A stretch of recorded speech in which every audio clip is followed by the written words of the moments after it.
Hello friends, मु प्रवीणी आपण मानकु मो प्रवीणी साइनी चैनल को स्वागत करुछि। आज मु बनैबा को जाउछि हम ओडिसा रो ऑथेंटिक डिश माछ बेसर।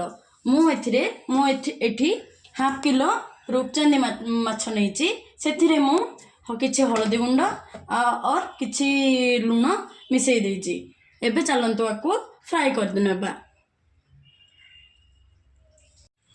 एथिरे किछि लूण और हळदी गुंड देई मु आकु मिसै दउछि। हाँ, एथिरे किछि मु लेंबू रस भी देई दउछि।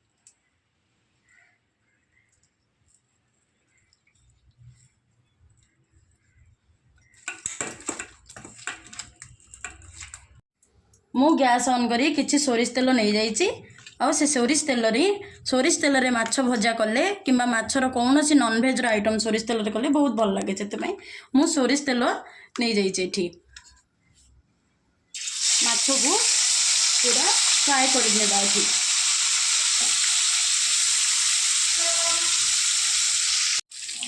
एठी माछ गोटे साइड रो हे गलानी। एठी माछ को हमें पलटै की दुई पट साइड रो भल से फ्राई कर लेबा। एठी सब गुडा माछ फ्राई करी हमें काट लेबा। मु एठी माछ बेसर पई मसाला प्रस्तुत कर देइछि। आरंभ रु एथिरे मु सोरिष पियाज गोटे मीडियम साइज टमाटो और रसुण पेस्ट करी नैछि। देखो एठी मोर सब माछ गुड़िक मु फ्राई करनेली। एबे माछ को काढ़ी नेबा और बंची ऑयल रे सेही ऑयल रे ही हमें फुटण दे बेसर बसाइबा।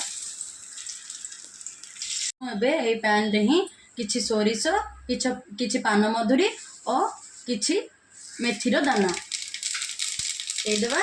और एथिरे गोटे सुखिला लंका मध्य फुटण करदेबा और पियाज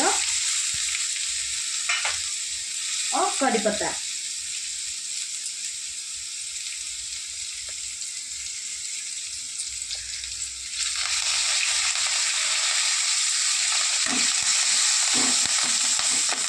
पियाज को के गोल्डन ब्राउन हैला पर्यंत भाजी नेबा। एबे पियाज ब्राउन हो गला। एथिरे हमें बनैथिबा पेस्ट को पकै देबा। हाँ, गोटे कथा मन रखु, सोरिष बटा को केबे भी बेसी समय पर्यंत कषिबे नहीं। कषिले सी पिता हो जाए। गैस रो फ्लेम को स्लो करी एथिरे हळदी गुंड और लंका गुंड मिसै देबा।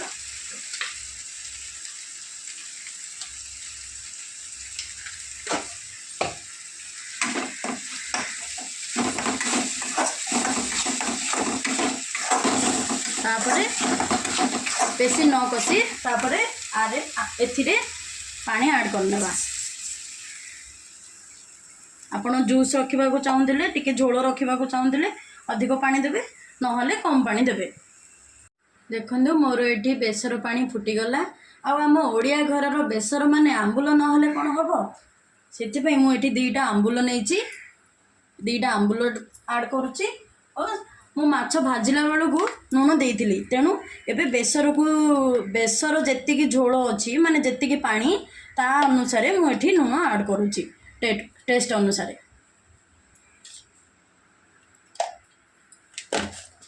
तापरे एथिरे हमें माछ मध्य ऐड कर देबी।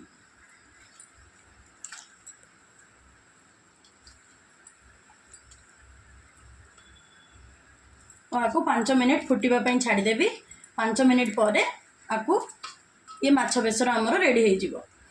और आपको हमें एबे माछ पकेला परे हमें आपको ढांकुनी लगेबा नहीं। देखंदो हमर 5 रु 10 मिनिट हो गलानी और मोर माछ बेसर भी रेडी हो गला। एबे आपण आकु गरम भात सहित खाई परिबे। देखंतु मोर बेसर एठी रेडी हो जाइछि। आपण मानको ए वीडियोटी भल लागिले लाइक शेयर और सब्सक्राइब करिवे। हाँ, कमेंट करने को भूलिबेनी। धन्यवाद।